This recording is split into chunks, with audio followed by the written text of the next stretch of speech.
Il existe une force en toi qui sait exactement quoi faire. Elle te pousse à agir avec fermeté, à penser avec clarté et à avoir confiance en chacun de tes pas. Mais bien souvent, cette force est étouffée, suffoquée par le doute, la comparaison, les voix qui ont tenté de te convaincre que tu n'étais pas suffisant. Tu n'es pas né avec de l'insécurité. Cette insécurité a été façonnée petit à petit par des critiques qui t'ont marqué, par des échecs qui t'ont figé, par des attentes que tu n'as jamais pu satisfaire. Mais le stoïcisme nous révèle quelque chose de puissant. Tout esprit peut être entraîné à retrouver confiance en lui-même. Imagine à quoi ressemblerait ta vie si, à partir d'aujourd'hui, tu commençais à agir avec une confiance totale, sans peur de te tromper, sans attendre l'approbation de qui que ce soit, sans te bloquer avant même d'avoir commencé. Qu'est-ce que tu ferais? Quelle décision finirais-tu enfin par prendre? L'insécurité ne disparaît pas avec le temps. Elle s'affaiblit chaque fois que tu agis, même avec la peur. Et c'est exactement ce que je veux te montrer aujourd'hui.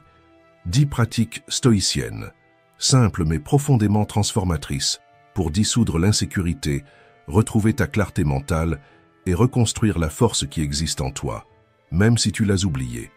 Peu importe depuis combien de temps tu te sens bloqué, tu peux, oui, reprendre le contrôle de ton esprit. Et pour marquer ce nouveau départ, écris dès maintenant en commentaire. Aujourd'hui, je choisis d'avoir confiance en moi. Même si le doute est encore là, ce choix change déjà ta direction. Parce que la vie commence vraiment à changer lorsque tes décisions cessent d'être façonnées par le doute et commencent à être guidées par ta conviction. Avant la première leçon, je te demande seulement 2 choses. Aime cette vidéo et abonne-toi à la chaîne. Maintenant, on commence. 1. Tu n'as pas besoin d'être parfait. Combien de fois as-tu renoncé à commencer quelque chose, simplement parce que tu ne te sentais pas prêt? Combien de fois es-tu resté bloqué par peur de te tromper, d'être jugé, de ne pas tout faire parfaitement? Tu n'es pas seul. Beaucoup de gens confondent perfectionnisme et effort. Mais la vérité, c'est que la perfection n'est pas un idéal. C'est une prison.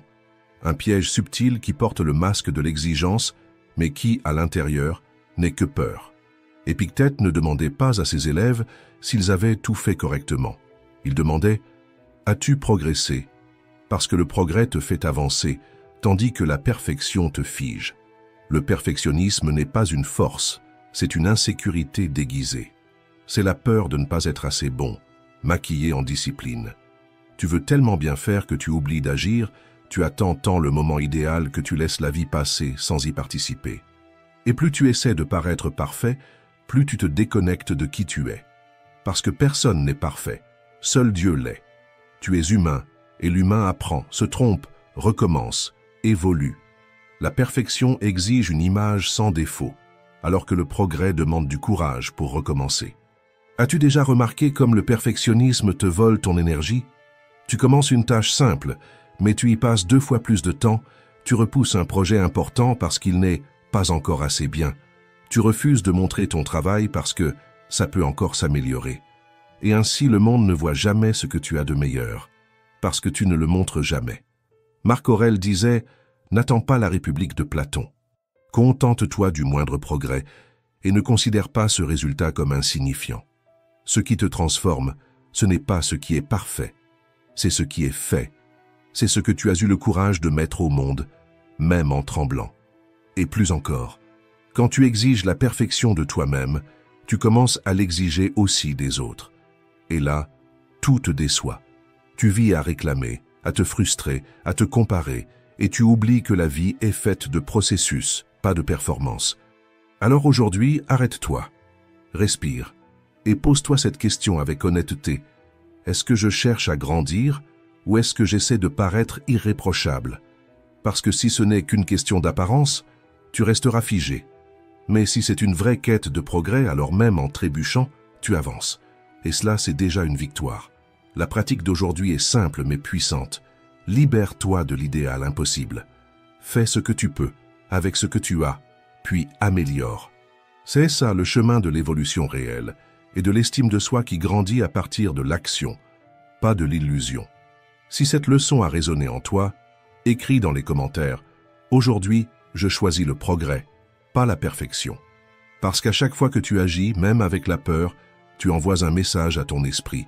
Je peux me faire confiance. Et cette confiance vaut bien plus que n'importe quelle perfection. 2. Apprends à vivre avec courage. Cela peut paraître sombre, mais c'est l'une des idées les plus libératrices du stoïcisme. Memento mori. Souviens-toi que tu vas mourir. Marc Aurèle a écrit « Tu pourrais quitter cette vie à tout moment. Que cela guide ce que tu fais, dis et pense. » Ce n'est pas une menace, c'est un appel. Un rappel que le temps n'attend pas et que l'insécurité, qui te semble aujourd'hui immense, ne comptera peut-être plus demain. La vérité, c'est que la majorité de nos angoisses naissent d'illusions. La peur du regard des autres, la honte d'avoir l'air faible, le doute de ne pas être assez. Mais quand tu te souviens de la brièveté de la vie, ces illusions s'effondrent. Tu réalises que rien de tout cela n'a le poids que tu imaginais. Tu comprends que tu n'es pas là pour collectionner des peurs, tu es là pour vivre avec courage. Épictète disait « Pense à la mort comme à quelqu'un qui te regarde en permanence. Et laisse cela guider tes actes et tes pensées. C'est comme si la mort marchait à tes côtés chaque jour, non pour t'effrayer, mais pour te rappeler ce qui compte vraiment. Parce que dans 100 ans, personne ne se souviendra si tu t'es trompé de chemin, si tu as bégayé en public, ou si tu as oublié de mettre ton clignotant. Mais toi, tu sauras, même trop tard, que tu as laissé passer des expériences par peur d'être imparfait. Combien de rêves as-tu reportés à cause de l'insécurité? Combien de fois as-tu laissé passer l'amour, endormi ton talent, étouffé ta volonté, simplement parce que tu avais peur d'essayer, de te lancer? Réfléchis à cela. Tu es né avec un temps limité, et chaque fois que tu cèdes à la peur, tu choisis de survivre au lieu de vivre. Memento mori ne parle pas de mort, mais d'urgence. C'est un appel à se réveiller, avant qu'il ne soit trop tard. Alors fais cet exercice stoïcien. Place tes peurs face au temps, demande-toi. Est-ce que cela comptera encore dans 5 ans? La plupart du temps, la réponse sera non. Et cela, c'est libérateur. Tu vas comprendre que beaucoup de tes insécurités ne sont que de la fumée, et que le feu de la vie te demande de commencer maintenant, même avec la peur. La pratique est simple. Chaque jour, fais au moins une chose alignée avec la personne que tu es vraiment. Cela peut être petit. Remercier et dire non à ce qui te nuit, faire un pas vers ton projet. Mais fais-le, parce que la vie réelle commence quand tu agis, pas quand tu attends. Sénèque a dit « Tu pourrais ne pas te réveiller demain » ou, en te levant, ne pas revoir la nuit. Commence à vivre maintenant. Laisse dans les commentaires « Aujourd'hui, je vis avec courage » et plus que l'écrire, vis-le. Comme si chaque minute avait de la valeur, car elle en a. Et quand tu honores le temps, l'insécurité perd de sa force et ta vie commence enfin à prendre tout son sens. 3. Tu n'es libre que lorsque tu apprends à te maîtriser. As-tu déjà remarqué que parfois, celui qui te gêne le plus, c'est toi-même? Ce n'est pas l'autre qui te fait perdre ton calme, c'est ta réaction. Ce n'est pas l'imprévu qui ruine ta journée, c'est à quel point tu te laisses dominer par lui. Le stoïcisme nous enseigne que le véritable pouvoir commence quand tu apprends à te gouverner, et cela porte un nom, le self-control. Le self-control, ce n'est pas de la froideur, ni de la rigidité. C'est de la lucidité. C'est comprendre que tout ne mérite pas une réponse, que toute émotion ne mérite pas une scène, que tout élan ne mérite pas une action. Sénèque a écrit « Apprends à écarter la partie de toi qui te déçoit. Concentre-toi sur ce que tu peux contrôler. Et tu sais ce qui déçoit le plus. C'est quand tu te sabotes toi-même, quand tu exploses sur un coup de tête, quand tu dépenses ce que tu ne devrais pas, quand tu dis ce qu'il ne fallait pas dire, ou quand tu nourris des pensées qui ne font que t'enfoncer. Le self-control, c'est l'espace entre le déclencheur et la réaction. C'est le moment où tu choisis d'agir comme quelqu'un qui commande sa propre vie et non comme quelqu'un qui vit au gré de ses émotions. Tu ressens de la jalousie? Reconnais-la, respire, transforme-la en gratitude. Tu ressens de la colère? Observe, canalise, réponds avec clarté et fermeté. Tu ressens de l'anxiété? Reviens à l'instant présent, un pas à la fois. Tu n'as pas besoin d'être un robot. Mais tu n'as pas non plus à être l'otage de tes propres impulsions. Le self-control, c'est quand tu utilises ton esprit comme un outil et non comme un ennemi. C'est quand tu entraînes ton regard avant la réaction, ta respiration avant la parole et ta conscience avant la décision. Tu veux un exercice stoïcien simple? Aujourd'hui, observe tes déclencheurs, pas pour te punir, mais pour comprendre. Qu'est-ce qui te fait sortir de ton centre? Qu'est-ce qui te pousse à réagir sans réfléchir? Remarque, nomme et choisis une autre réponse. Parce que c'est ainsi que l'on construit une véritable force, dans le choix quotidien, de ne pas être dominé par le chaos intérieur, ni par celui de l'extérieur. Le self-control, c'est un entraînement. Et chaque jour où tu te retiens, même quand tu as envie d'exploser, tu envoies un message à toi-même. Je ne suis pas une marionnette de mes émotions. C'est moi qui décide. La véritable sécurité naît quand tu réalises que tu peux te faire confiance. Pas seulement quand tout va bien, mais surtout quand tout dérape. Et que malgré tout, tu restes solide. 4. Tu as le pouvoir de changer tes croyances. Tu peux travailler dur, bien t'habiller, apprendre de nouvelles choses. Mais tant que tu portes en toi une croyance limitante, tout te semblera plus difficile que ça ne l'est vraiment. C'est comme essayer de courir avec une chaîne attachée aux pieds. Tu fais des efforts, mais tu n'avances pas.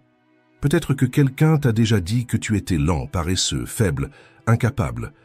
Peut-être que tu as échoué une fois et décidé de ne plus jamais essayer. Peut-être même que tu ne te souviens plus exactement de ce qui s'est passé, mais ton esprit agit encore comme si c'était vrai. Ces voix anciennes ne crient pas, elles murmurent. Et le problème, c'est que tu y as cru. Épictète disait « Les gens ne sont pas troublés par les événements, mais par la manière dont ils les interprètent. » Autrement dit, ce n'est pas ce qui t'est arrivé, c'est ce que tu as commencé à croire après cela. Les croyances ne sont pas seulement des pensées, ce sont des racines. Elles s'enfoncent profondément et façonnent tout ce que tu vois, ressens et choisis. Et si ces racines sont pourries, ta vie pousse de travers, pleine de peur, pleine d'auto-sabotage. C'est pourquoi aujourd'hui, je te le dis, tu as le pouvoir de réécrire ton histoire mentale. Les stoïciens n'enseignaient pas que tu devais fuir la douleur, mais que tu devais la regarder avec lucidité. Défier la voix qui dit « tu n'en es pas capable », réfuter l'idée « tu échoues toujours », déconstruire la pensée « tu n'es pas fait pour ça ». Car peu importe qui a planté cela en toi, un professeur d'il y a des années, un membre de ta famille ou une pression sociale, ce qui compte, c'est que tu n'es plus obligé de le porter. Tant que tu ne questionnes pas ces croyances, tu resteras enfermé dans un moi qui n'existe plus. Tu as évolué, mais ton esprit continue de réagir comme si tu étais encore cet enfant rejeté, cet adolescent silencieux, cet adulte incertain. La vraie transformation commence quand tu arrêtes de répéter « je suis comme ça » et que tu commences à dire « je peux être différent ». L'esprit qui te sabotait peut devenir ton allié. Mais pour cela, tu dois cesser d'accepter chaque pensée comme une vérité, chaque peur comme un destin, et surtout, chaque critique comme une sentence. Tes pensées ont besoin de filtres, pas de foi aveugle. Parce qu'une pensée n'est pas un ordre, c'est une proposition. Et tu as le droit de dire « je n'accepte plus ça ». La pratique du jour est simple. Observe tes phrases automatiques. À chaque fois que surgit un « je n'y arrive pas »,« je ne suis pas capable »,« ce n'est pas pour moi », arrête-toi, respire et dis-toi « ce n'est qu'une vieille croyance et je peux en choisir une autre ». Et si cette idée a touché quelque chose en toi, va maintenant dans les commentaires et écris « Aujourd'hui, je choisis de croire en moi ». Fais de cette phrase ton nouveau réflexe. Parce que celui qui change ses croyances change ses possibilités. Et celui qui change ses possibilités change son destin. 5. Contrôle ce qui compte. Libère-toi de ce qui t'enchaîne. Tu te sens parfois inquiet, perdu ou même impuissant parce que tu essaies de contrôler ce qui n'a jamais été entre tes mains. Tu essaies de prévoir comment les autres vont réagir. Tu tentes d'imaginer chaque résultat. Tu veux forcer les choses à se dérouler exactement comme tu l'espères. Et quand ça ne se passe pas ainsi, tu t'effondres. Mais peut-être que ce n'est pas de la fragilité.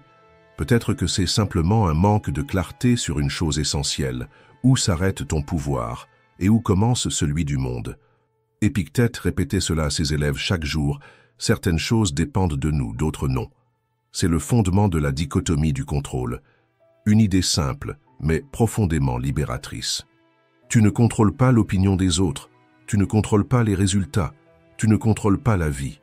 Mais tu contrôles quelque chose d'infiniment plus précieux. Tes choix, tes actes, ton caractère. L'insécurité naît quand tu oublies cette distinction, quand tu dépenses toute ton énergie à vouloir plaire, anticiper, maîtriser, et que tu te brises parce que rien ne se passe comme prévu. Tu veux un exemple? Tu te rends à un entretien d'embauche. Et au lieu de te concentrer sur ta préparation, sur ce que tu peux apporter, tu passes la journée à te demander s'ils vont t'aimer, te choisir, te valider. Mais cela ne dépend pas de toi. Ce qui dépend de toi, c'est la manière dont tu te présentes. Ta présence, ta clarté, ta vérité. Et cela, c'est déjà suffisant. Ou dans ton travail, tu t'investis, tu donnes plus que ce qu'on attend, et tu espères la reconnaissance, les compliments, la promotion. Mais ce que tu ne vois pas, c'est que tu places ton estime de toi entre les mains de quelqu'un qui, peut-être, ne regarde même pas. Et pendant ce temps, tu oublies de te demander « Est-ce que je reconnais ma propre valeur? Est-ce que je le ferais, même si personne ne le voyait ?» Sénèque a écrit que le véritable équilibre vient de la concentration sur ses propres actions et non sur les réactions des autres. Quand tu fais ce qui est juste, parce que c'est juste, et non pour être récompensé, une force intérieure naît, une force que personne ne peut enlever. Accepter la dichotomie du contrôle est difficile, mais c'est cela qui sépare l'anxiété de la sérénité. Parce que lorsque tu sais que tu as fait tout ce qui dépendait de toi, tu peux dormir en paix, même si le monde ne répond pas comme tu l'aurais souhaité. Cette paix n'est pas de l'indifférence, c'est de la sagesse. C'est savoir exactement où s'arrête ton devoir et où commence le cours naturel de la vie. Stephen Covey disait « La clé, ce n'est pas de donner la priorité à ton agenda, mais de programmer tes vraies priorités. » Et peut-être que la priorité la plus urgente aujourd'hui est celle-ci. Cesser de gaspiller ton énergie à essayer de contrôler l'incontrôlable. La pratique stoïcienne du jour est simple. La prochaine fois que tu te sentiras inquiet, fais une pause et demande-toi « Est-ce que cela dépend de moi ?» Si oui, agis avec clarté. Sinon, laisse aller. Respire et reviens à toi. Parce que chaque fois que tu te concentres sur ce qui dépend de toi, tu plantes la sérénité. Et chaque fois que tu relâches ce qui ne dépend pas de toi, tu récoltes la liberté. 6. Découvre qui tu es vraiment. Le stoïcisme n'a jamais été seulement une théorie. C'est une pratique, une discipline, une plongée intérieure et, plus que tout, une quête de connaissance de soi. Les stoïciens n'étudiaient pas pour paraître sages. Ils réfléchissaient pour devenir conscients. Parce qu'ils savaient que la plus grande force d'un être humain ne réside pas dans les apparences, mais dans la clarté de ce qu'il est. Tu peux conquérir le monde, mais si tu ne sais pas qui est derrière tes décisions, tout s'écroule à la première critique, au premier faux compliment, au premier doute non résolu. Sénèque disait « Nous souffrons plus dans notre imagination que dans la réalité. » Et il avait raison. La majorité de tes peurs ne viennent pas de l'extérieur, elles vivent dans ton esprit, dans la façon dont tu interprètes les choses, dans la manière dont tu ressens chaque situation vécue. C'est pour cela que se connaître n'est pas un luxe, c'est une nécessité émotionnelle. Celui qui ne se connaît pas réagit, celui qui se connaît choisit avec conscience. Et cette différence change tout. La connaissance de soi, ce n'est pas s'asseoir en silence, en attendant des réponses mystiques. C'est avoir le courage de regarder honnêtement ce que tu ressens, sans fuir. C'est cesser de blâmer le monde et commencer à se demander « Qu'est-ce qu'il y a encore en moi qui permet cela ?» C'est comprendre que ta colère, souvent, cache une peur, que ta procrastination, souvent, dissimule un perfectionnisme, et que ton anxiété, souvent, vient de cette envie de tout contrôler. Et cela ne se découvre pas en une nuit. Cela se découvre en vivant avec plus de présence, en observant tes déclencheurs, en réfléchissant à tes schémas et en posant des questions qui dérangent, mais qui libèrent. Le stoïcisme est ce miroir. Il t'oblige à regarder. Et au début, tu n'aimeras peut-être pas ce que tu vois, mais c'est là que commence la transformation. Tu ne peux pas changer ce que tu ne connais pas.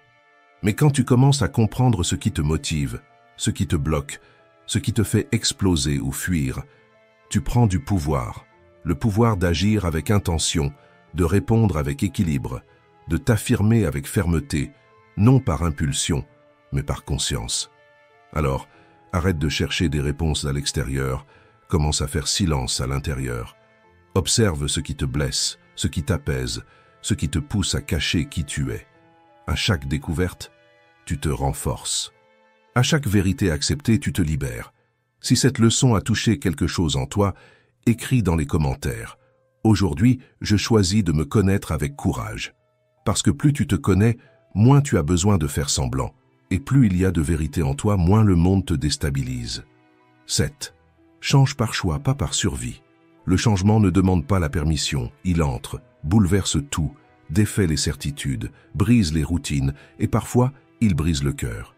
Mais ce qui fait mal, ce n'est pas le changement en soi, c'est notre résistance à l'accepter. Sénèque a écrit « Tandis que je parle du changement des choses, j'ai déjà changé. Rien de ce que nous voyons ne demeure. » Et il a complété avec la métaphore du fleuve « Tu ne te baignes jamais 2 fois dans le même fleuve, car ni le fleuve n'est le même, ni toi. Le problème, c'est que même en sachant cela, on s'accroche. On s'accroche à ce travail qui a perdu tout sens, à cette relation où il n'y a plus de réciprocité, à l'image de ce que nous avons été, comme si le passé pouvait nous sauver du présent. Mais il ne le peut pas, parce que la vie ne s'arrête pas. Et plus tu résistes, plus elle t'entraîne. La vérité, c'est que l'insécurité ne naît pas de la nouveauté. Elle naît de l'attachement à ce qui était. Elle naît de la peur de perdre le contrôle, alors qu'en réalité, ce contrôle ne t'a jamais appartenu. Les stoïciens ne craignaient pas le changement. Ils l'étudiaient, l'acceptaient et comprenaient que tout est éphémère. Le corps, le statut, les liens, la mémoire. Marc Aurèle disait « Tout est transitoire, aussi bien celui qui se souvient que ce dont on se souvient. » Et pourtant, on insiste à vouloir tout maintenir fixe, comme si la stabilité était synonyme de sécurité. Mais parfois, c'est précisément ce désir de stabilité qui nous emprisonne, nous paralyse et nous fait dépérir en silence. Quand quelqu'un s'en va, quand un cycle se termine, ou quand la vie change de direction, tu as 2 options, résister et souffrir, ou accepter et grandir. Zénon de Cityon, le fondateur du stoïcisme, utilisait une image puissante pour expliquer notre rapport au changement. Il disait que nous sommes comme un chien attaché à une charrette. La charrette, c'est la vie. Elle avancera, avec ou sans ta volonté. Et le chien a 2 options. Suivre le mouvement avec souplesse ou résister et se faire traîner. Le choix existe, mais le chemin ne s'arrête pas. Plus tu luttes contre ce que tu ne peux pas contrôler, plus tu souffres. Mais quand tu acceptes, quand tu marches avec ce qui est inévitable, tu avances en restant entier. Accepter, ce n'est pas se résigner, c'est comprendre que chaque changement contient une invitation à évoluer, à se détacher de ce qui ne t'appartient plus, à s'adapter à de nouveaux chemins et à recommencer avec plus d'intention. Tu peux regarder une perte et ne voir que le vide, ce qui manque ou ce que tu as perdu, mais tu peux aussi regarder à nouveau, plus calmement, et voir l'espace qui s'est ouvert, la vie qui émerge devant toi. C'est difficile, oui. Parfois, la douleur est telle que tu te sens brisé, incomplet. Mais même brisé, tu peux encore choisir d'avancer. Alors, au lieu de lutter contre l'inévitable, demande-toi, qu'est-ce que cela veut m'apprendre? Qu'est-ce qui, en moi, a besoin de changer avec ce qui change autour? Pratique cela. Observe une partie de ta vie où tu résistes encore. Ce peut être une relation qui ne te nourrit plus, un projet qui n'a plus de sens, une image de toi-même qui n'est plus d'actualité. Lâche prise. Comprends que lâcher prise n'est pas une faiblesse, c'est de la maturité. Et accepter est la première étape pour transformer ce qui ressemblait à une fin en un commencement. Avance avec le changement, pas contre lui. Parce que celui qui accepte le flux de la vie ne perd pas le contrôle, il gagne en liberté. Et là où il y a liberté, il y a force. Car rien ne te rend plus inébranlable que le courage d'aller de l'avant, même quand tout change. 8. Les mots que tu répètes deviennent des ordres pour ton esprit. As-tu déjà pris le temps d'écouter ce que tu te dis chaque jour? Peut-être pas à voix haute, mais là, dans le silence de ton esprit. C'est cette voix qui surgit quand tu fais une erreur. Encore ratée. Tu n'apprends jamais. Rien n'avance avec toi. Et tu sais ce qu'il y a de plus dangereux? Ce n'est pas l'erreur, c'est ce que tu te dis à toi-même après. Marc Aurèle a écrit « Ce que tu penses de toi-même est bien plus important que ce que les autres pensent de toi. » Et ce n'est pas de la philosophie de livre, c'est une question de survie émotionnelle. Parce que la manière dont tu te traites à l'intérieur détermine la manière dont tu vis à l'extérieur. Si ton esprit est un champ de bataille, tu vis en alerte, même les jours de paix. Si ton esprit est un tribunal, tu es constamment jugé par toi-même. Mais quand ton esprit devient un refuge, tout change. Tu n'as plus besoin de fuir, plus besoin de te cacher. Tu commences à marcher avec l'assurance de celui qui sait que, quoi qu'il arrive, il existe un endroit sûr en lui-même. Tony Robbins a dit une phrase simple mais puissante. La seule personne qui peut changer ta vie, c'est toi. Et tout commence ici, dans cette conversation silencieuse que tu entretiens avec ton esprit. Alors aujourd'hui, remplace l'accusation par l'orientation. Au lieu de penser « j'ai encore tout gâché », dis « j'ai fait une erreur mais je peux en tirer une leçon ». Au lieu de « rien ne marche pour moi », dis « c'est difficile mais je continue d'essayer ». Ce n'est pas de l'auto-illusion, c'est de l'intelligence émotionnelle. C'est toi au volant de ta propre narration, au lieu d'être pris en otage par des pensées intrusives et cruelles. Et tu veux savoir quel est l'un des meilleurs antidotes au jugement intérieur? La gratitude. Mais pas cette gratitude forcée, mécanique, que l'on affiche à la fin de l'année, non. La vraie gratitude, celle que l'on ressent. Celle qui reconnaît le repas d'aujourd'hui, le toit au-dessus de ta tête, ce corps qui continue de te porter, ces petites victoires que personne n'a applaudies, mais qui t'ont permis de tenir debout. Quand tu commences à remercier, même au milieu de la douleur, ton esprit change de focus. Il te sort de la zone du manque pour te faire voir ce qui existe déjà. Il t'éloigne de ce qui te blesse pour te faire sentir ce qui te soutient. Et cela apaise, renforce et transforme. Une autre pratique essentielle, défie tes pensées négatives. Demande-toi, cette voix est-elle vraiment la mienne? Ou ai-je appris à me traiter de cette façon? Est-ce que ce que je pense est vrai ou n'est-ce qu'une peur déguisée en certitude? La plupart des pensées qui nous sabotent ne sont pas des faits, ce sont des interprétations. Et quand tu commences à les remettre en question, tu commences à te libérer. Mais ne sois pas dur avec toi-même. Tu vas trébucher, tu vas te critiquer à nouveau, tu auras des jours difficiles. L'important, c'est de remarquer, puis de revenir. Revenir avec douceur, revenir avec présence, et revenir avec la conscience que tu es en construction. Et si cela t'a touché d'une manière ou d'une autre, écris dans les commentaires. Aujourd'hui, je choisis d'être ma propre forteresse. Parce qu'au bout du compte, la voix la plus importante que tu entends, c'est la tienne. Et quand elle devient ton allié, plus personne n'a le pouvoir de te détruire de l'intérieur. 9. Grandis là où tu te cachais autrefois. As-tu déjà remarqué comme la zone de confort semble, au premier abord, un endroit sûr? Elle t'accueille, te protège, te donne l'impression de tout contrôler.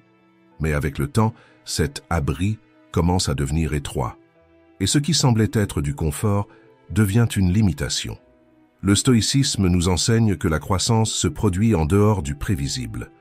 Marc Aurèle a écrit « La vie exige de l'action, pas des garanties ». Et pourtant, on insiste à attendre le moment parfait, le feu vert, la certitude totale, qui ne vient jamais.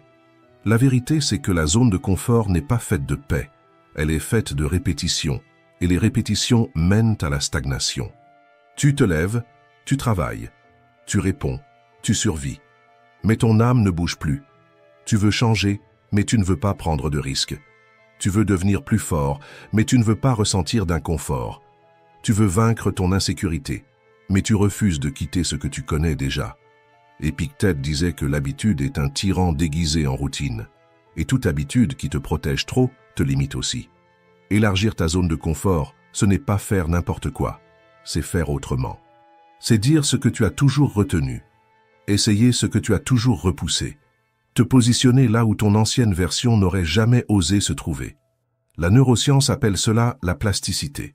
Chaque fois que tu fais quelque chose de nouveau, même de très petit, ton cerveau enregistre. C'est possible. Et peu à peu, ce qui était inconfortable devient familier.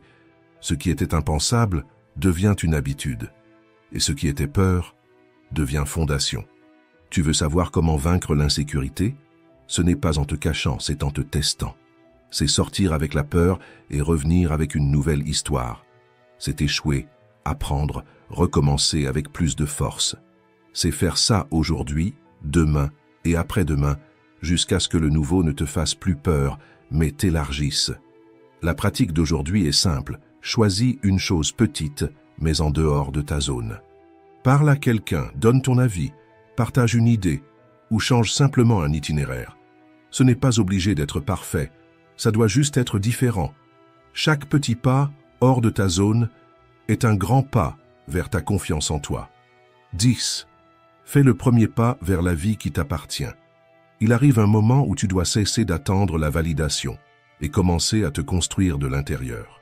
Un moment où même avec la peur, les doutes et les jours difficiles, tu choisis d'avancer parce que la sécurité que tu cherches à l'extérieur naît en réalité lorsque tu marches avec intégrité, même dans le silence. Marc Aurèle a écrit « Si c'est supportable, alors supporte, cesse de te plaindre ». Et cette phrase dite avec fermeté n'est pas de la cruauté, c'est une forme de liberté. Elle te rappelle que tu es plus capable que tu ne le crois, qu'en toi réside une force que le monde ne connaît pas, et que toi seul peux l'activer en vivant avec un vrai sens et non pour être applaudi. Ta vie n'est pas une comparaison, ce n'est pas une scène, c'est un chemin. Et ce chemin ne se construira que lorsque tu cesseras de te distraire avec ce que les autres attendent de toi, et que tu commenceras à honorer ce que toi, tu attends de toi-même. Tu n'as pas besoin de tout accomplir aujourd'hui, ni de résoudre ta vie en une semaine. Mais tu dois commencer avec un geste, une habitude, une décision. Le stoïcisme n'est pas une belle théorie à admirer, c'est une pratique exigeante à incarner. C'est se lever avec ce que l'on a, c'est agir même quand on a peur, c'est recommencer avec dignité, c'est se réveiller demain et recommencer encore, même sans témoin. Tu n'es pas ici pour être parfait. Tu es ici pour évoluer, pour construire, pierre après pierre, une vie qui reflète ta vraie valeur. Et chaque petite action alignée avec cela est déjà une victoire. Alors aujourd'hui, choisis de faire un pas avec intention. Pas pour impressionner qui que ce soit, mais pour respecter la personne que tu es en train de devenir. Si ce parcours a résonné en toi, écris dans les commentaires. Aujourd'hui, je construis mon chemin avec fermeté. Et rappelle-toi, tu n'as pas besoin d'aller vite, tu as juste besoin de continuer. Avec vérité, avec clarté et avec courage. Parce que celui qui avance avec un but est déjà en train de gagner. Si tu es arrivé jusqu'ici, écris dans les commentaires « Courage stoïcien ». Comme ça, je saurai que tu fais partie de ceux qui vont jusqu'au bout. Et si cette vidéo t'a touché d'une manière ou d'une autre, rends cette énergie. Like, commente, partage et abonne-toi à la chaîne. Merci beaucoup d'avoir regardé.